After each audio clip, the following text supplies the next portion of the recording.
Hey there, just doing my laundry, trying to do my part and helping out in the household chores and all that kind of stuff.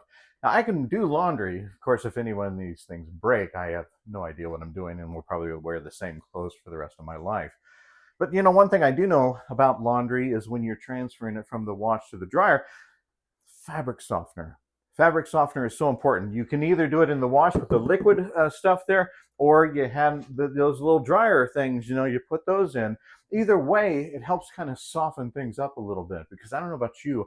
Sometimes I have some clothes, that can be kind of, you're doing all this stuff and it just kind of makes you irritated and uncomfortable.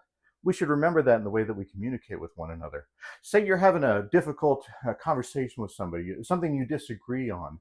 The last thing you want to do is make it worse by throwing barbs and uncomfortable things to where people are just, already irritated before you even talk. Sometimes in our conversations of disagreement, we like to, attack a little bit when it has really nothing to do with actually what we're talking about. We just like to call names and stuff. That's like not having the fabric softener. You just got to, it makes everybody itchy and irritable and all that kind of stuff.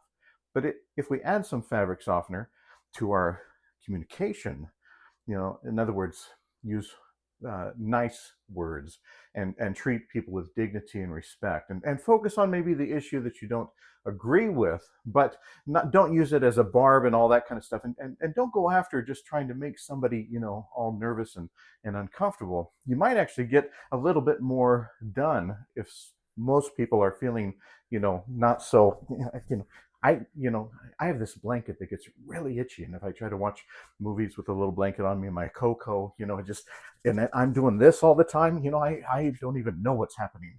It's the worst.